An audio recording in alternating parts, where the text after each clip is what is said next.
Anjralir sang Puspitara katiyuping samirana amre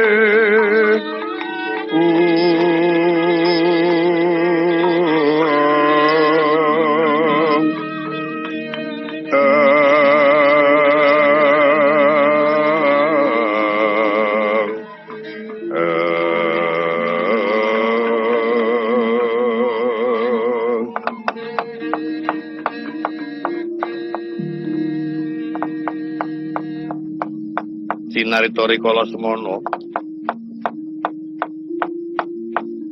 Prabu Rahwana wis ngangklang ing akasa arsa ngulati marang wujuding Jelawa Seta kang minangka tumbaling praja. Ananging genti kang kinarya sinambeting Sinarita kang pinuju ngeningaken cipta wonten sak nginggiling arga kang sinebataken Gunung Cibuk Cangkiran. Putra pambayun ing pancuran manik Dewi Anjani kang wis angger bini sepuh. Ndungkap Nawa Candra tinadhep sedaya para tetangga ingkang wis samya angadepi marang Sang Kusuma Dewi. Nglanguting penggalih iyayah kuwanda kang kentiring warih.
Nenggih kotapa kang kinarya sinambeting Sinarita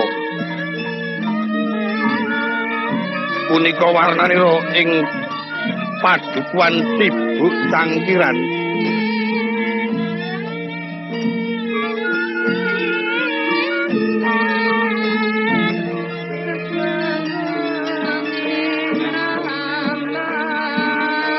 yen to kacarita senajan to sipating padukuan sinawang asri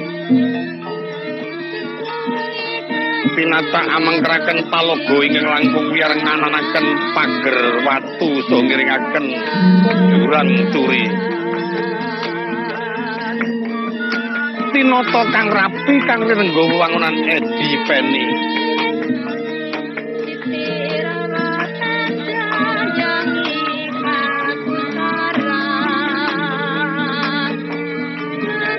Duk rikala semana ingkang pinuju lenggah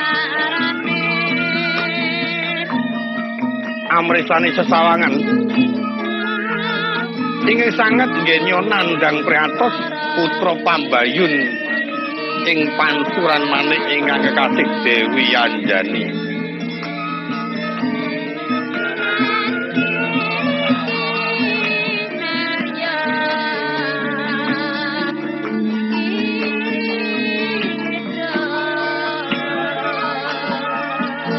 ning kadya daladrina neng kadyarga yen dalu ketingalan nglangut rasing penggalih yen rina sepi kahananing padukuan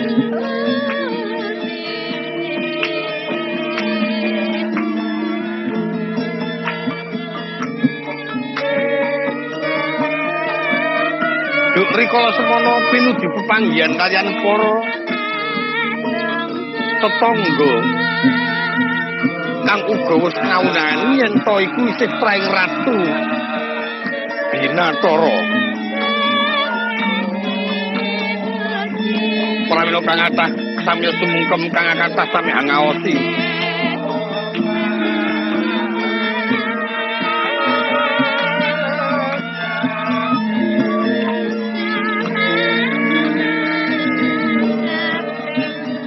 Ing penggali pungun-pungun sawya para tetangga kang wis kempal wonten ing pendhapi kepareng Ludita Indriya Sang Kusuma Dewi.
Wanudya utama gambara arum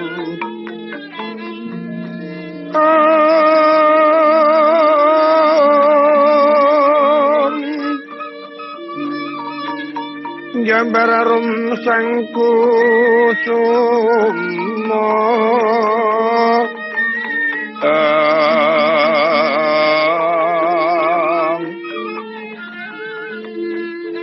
ya tamawur madu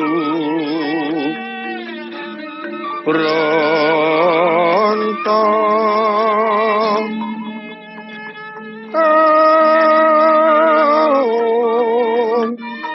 Gembrang wis ngandika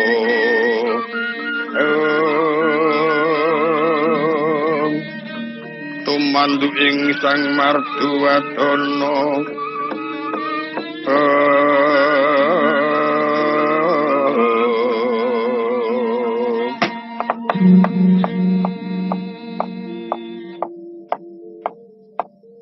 Kula nuwun sewu Kang Sang Kusumadewi.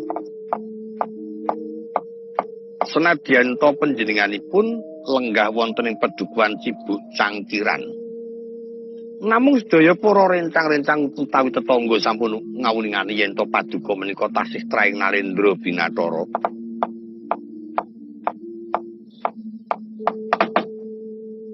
Kula tuwe wonten kersakipun Sang Kusumadewi tuwin sedaya para rencang karena mangertos rinten kalian dalu panjenenganipun tansah manca rawat manca dirasa. Mbak Ayu banget panarimaku ya ing atase para kanca-kanca tetangga banjur padha sumuyut saben-saben nileki karo aku. Nggih. Mesti senajan to aku durung ambuka pangudarasa kabeh para kanca-kanca padha ngerteni kang dadi kahananku. Pun kepareng lajeng kulaturi medharaken wiwitan dumugi ning pungkasan teges purwa madya dumugi wusananipun. Rikala semono aku diparingi pusaka karo Kanjeng Ibu Dewi Regu ingkang aran Supu Manik Astagina. Pusana pusaka iku kedengangan marang Kanjeng Rama, Rama ora ngrumangsani peparing marang Kanjeng Ibu. Banjur pinaringan duka ing akeh-akeh saengga ibu kena upatane Rama salah kedaden dadi tugu. Ui. Pusana tugu iku banjur dibuncang marang Kanjeng Rama embuh tibane ana ngendi saengga sprene aku durung bisa ngerti. Tekaning ndata pusaka Supu Manik diguang kanggo perbutan antarane aku lan adikku Sugriwa lan adikku ingkang sepuh kang aran Subali. Nganti aku pisah karo sedulur saengga sprene cupu kang wis kasebut ing arep ora ana tapak tilas lan durung ana tandha tengara papan padunungane. Rikala semono aku karo abdiku sing aran Emban Suwareh krasa sumuk ana tengah ngalas. Abdiku Emban Suwareh Dewasraya banjur salah kedaden dadi riwanda. Aku mung suryan banjur aku kaya mengkene. Mengkono Mbak Ayu. Awit sangka genturing tapaku muga aku bisa pinaringan ruwat trimalane. Wusana aku tapa nyantuka ana ing sendhang. Aku lan Emban Suwareh Angudarasa ora pati-pati daryen ora ana klayang tiba ora ngunjuk yen ora ana buntu metes wusanane matumpa-tumpa cobaning dewa. Ana godhong kang mleyang tak gigit bebarengan karo Endang Suwareh.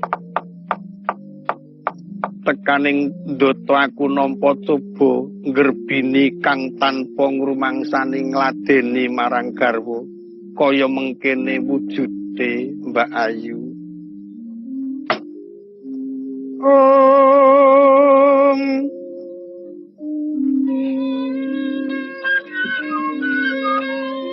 Kale lumut tambrekanggang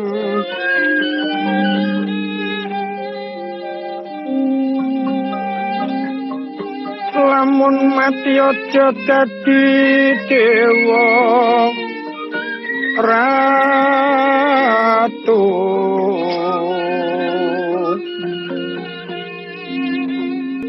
Oh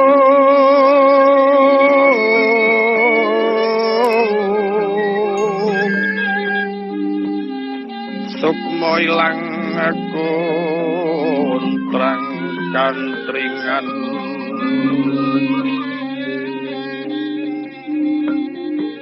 ontating sukma dedincingan lir ganggeng kulawan lumut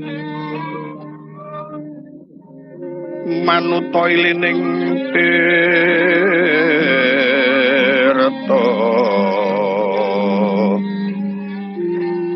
lumambak tumekeng samudra loyo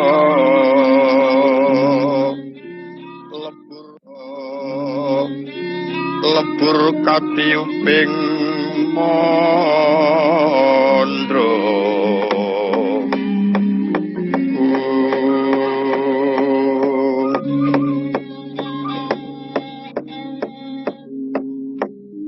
aduh jawata sesembahan kula wonten mercapada Sang Kusuma Dewi kados rinujit rujit raos ing manakula sak sampunipun paduka ambabaraken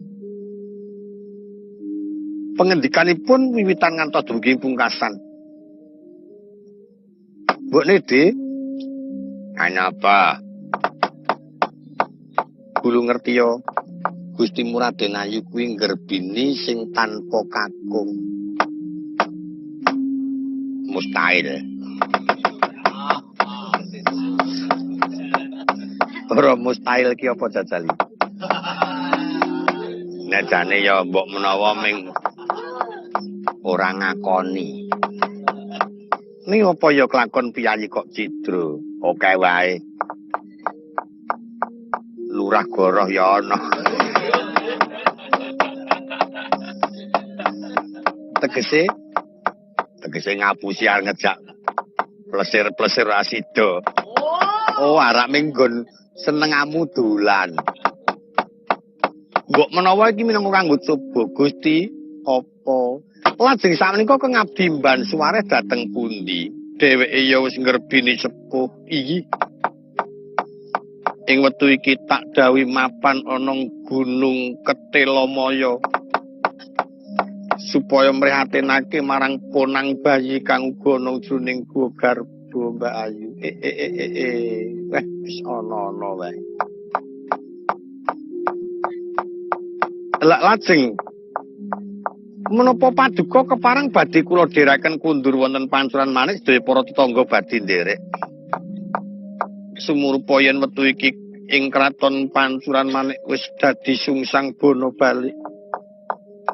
Miturut pekabaran Rama uga banjur seda nututi Kanjeng Ibu. Ingkang Rama? Iya, aduh. Suntel lakone. Kok ya semono sejarahe. Aduh kaya ngapa rasane lan kaya ngapa ribete ngatasi negara kang becik. Kuwi ngerti ya mbok gedhe. Jagat mustikaning jagat manik mirah. Manik raja kok manik mirah. Ora ngerti jebul kanan kok kaya ngono. Aduh, trenyuwe kok ora ilok-ilok. Mbak Ayu, mumpung kowe ana kene sawetara tunggulen aku jalaran tak. Apa tak pikir-pikir kok wangune putraku ponang bayi bakal miwiti kepengin gagat ngerti padang ngowo. Badhe babaran. Iya, lah dalah. Mbok Nedi? Apa? Tangga-tangga do dikandhani. Dokon mlumpuk mrene ngewangi-wangi njaga marang Gusti. Mesake iki sak ora-orane traing ratu kang kudune wajib dipundi-pundi. Ya. Yem kemtina. Mah. Sul. Kabeh wae nonton apa? Nonton apa, Kowe do didhawuhi mlumpuk iki Gustimu sing lenggah ana kene bakal babaran. Lah nggih sedika ayo kanca-kanca ayo. Yen mekaten ampun ngantos panjenenganipun lajeng kagungan penggali sangga runggi utawi ampun ngantos tipis ing penggalipun kula sarencang ingkang badhe ngembani dumateng Gusti Raden Ayu wis mangsa bodho yen pancen urip ya ana bejaning urip yen pancen aku iki mengko kapundhut marang Kang Murba dumadi mangsa bodho jiwa ragaku sing mantep mawon mboten sangandika kata-kata bodho slamet nganten kemawon iya Cinarita rikala semono kang wis rinupaka marang para tetangga Sang Kusuma Dewi Anjani ambabaraken babaring punang jabang bayi mijil kakung wujud wanara seta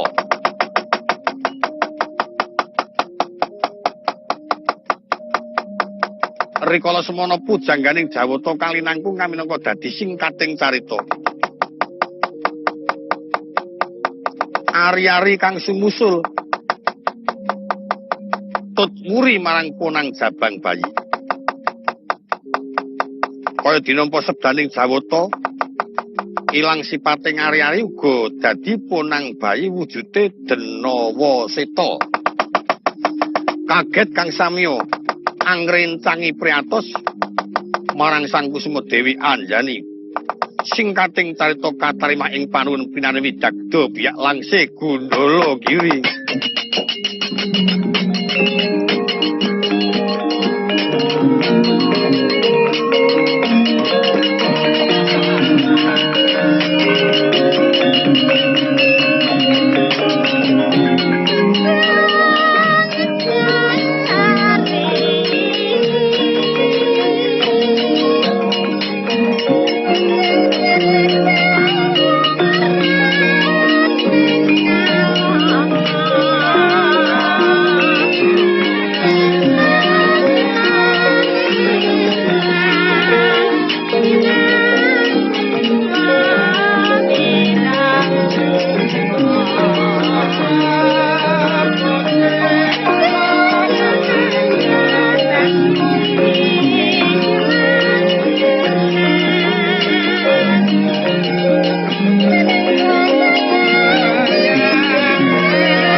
Toblas Mbak Yu ana apa Dik iki punang bayi laire loro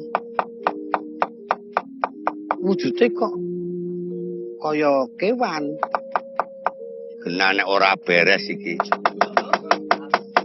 aja celemungan senajan wujude kaya duwe buntut malah cawang ora mergo mung buntut ngringkel kok cawang. Ning sing siji kok ora trukul. Apa ya sing siji ya wujud kewan apa? Nek tak pikir-pikir kok kaya iya ning kok buntute iki apa ya? Ngendi kuwi dudu? Kuwi usus kok ditanggep buntut. Oh iya, Ding. Saya enggak padha dirumati dirupti bebarengan karo Gustimu. Rikala semana punang bayi kalih kang wis rinukti marang para abdi. Siniram tirta gigi kaya dene wis nampa sing Bathara. Singkating carita saknalika enggal bisa diwasa. Bebasan kasiram sepisan bisa miring kasiram kaping pindho bisa mengkurep kaping telu bisa ngongkok kaping papat wis bisa mbrangkang kaping 5 bisa lenggah kaping 6 adeg-adeg antep kaping 7 wis bisa tumindak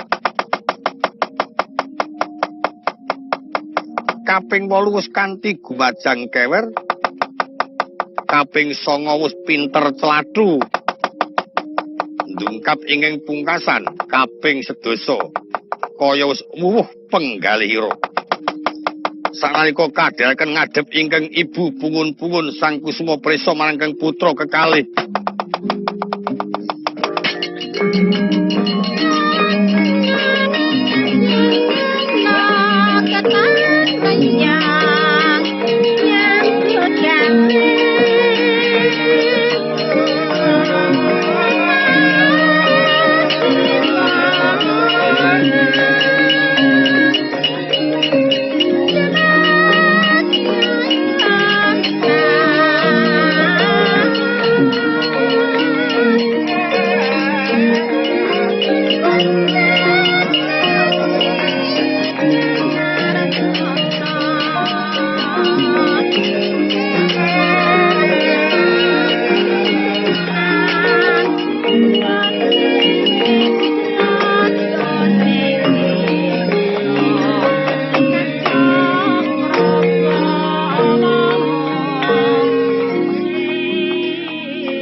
Abyur sorot lintang kumedap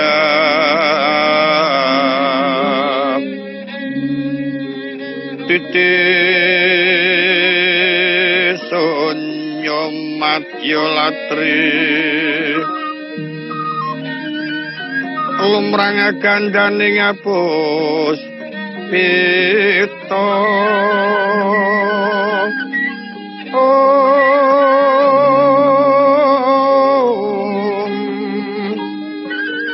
karnaning putyan niro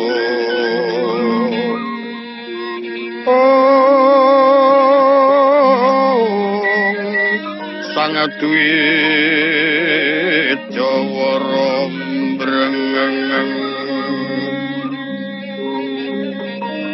lirku maraning madu bronto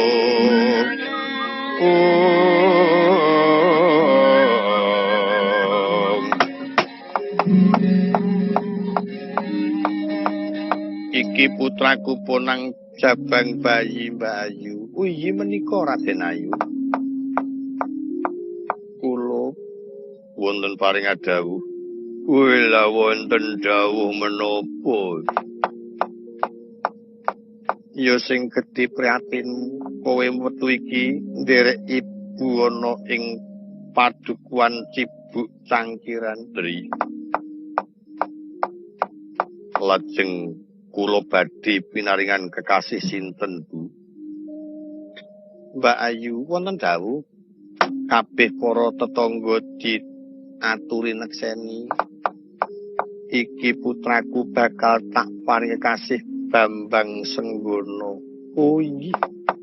Lajeng ingkang setunggal ndak paring kekasih Pulasya. Oh iya. Sampun cocok kalian udawedananipun. Senggono dewi wonten paring pangandika. Kok dadi sembodo yen kowe traing ngaluhur katitik wicaramu banjur pinter tata krama marang ibumu. Kula nuwun inggih.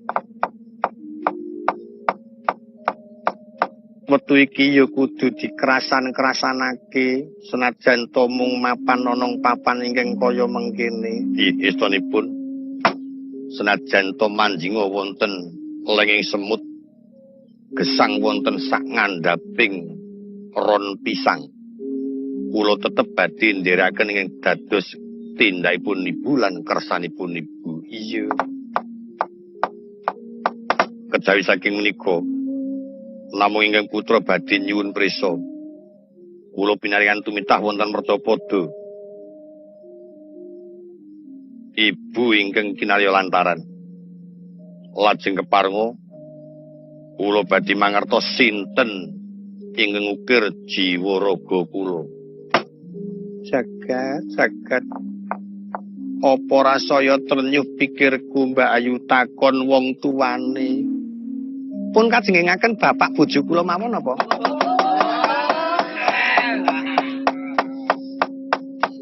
Mangke pados dipun mong dipun agengaken kajengipun pinteri. Benjing akhir tembe saged kinarya lantaran muktinipun Raden Ayu.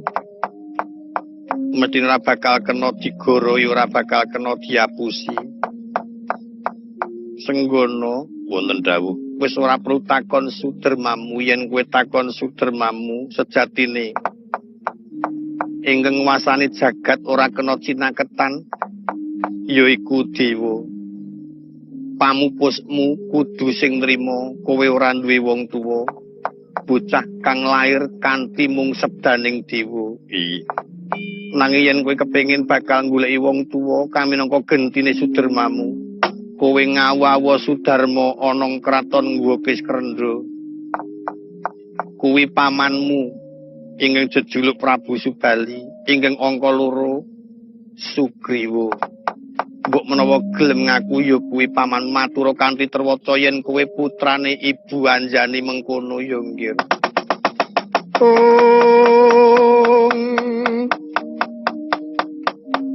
Risang Pracandha Seta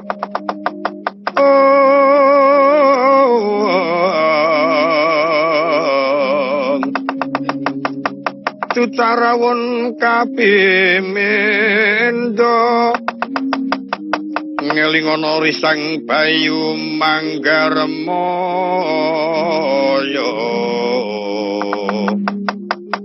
sanggono danu prawoto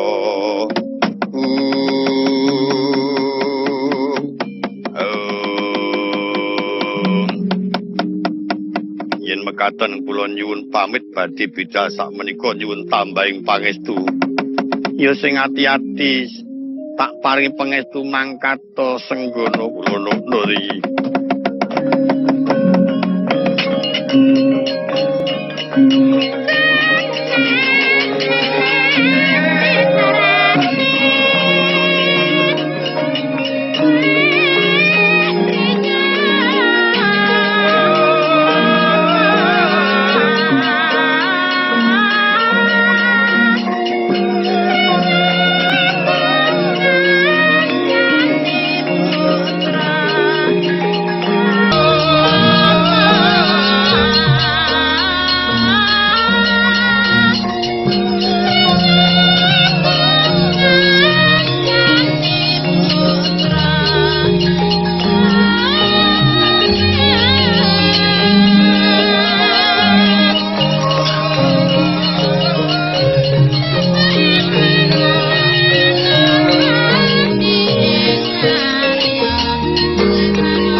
Lajeng nyebat sinten kalian Senggono niki wau Bu? Ya miturut sengko karepmu apa kowe milih sing enom apa milih sing tuwa? Mapan kowe karo Senggono uga kena diarani Kakang Kawah lan Adiari-ari. Lah menika badhe dhateng pundi? Ngawu-awu Sudarma Pulasya. Woh lah dalah. Yen ngaten kula nyuwun pamit badhe tutwuri lampahipun Senggono. Mbok ya kowe ora kerasa lunga-lunga tonggir. Pun boten satindak-tindak Raden wonten ing dalem pedukuhan mawon. Supaya bisa mangerti bebarengan ngono. Kepareng boten kepareng badhe kula tututi Senggono. Ya pancen ora kena tak pringgake becik ya sing praitna ngati-ati wajibe sedulur kang kudu bantu marang niating sedulur. Sebaya mukti sebaya mati. Nggih nyuwun tambahing pangestu sing ngati-ati ya nggih.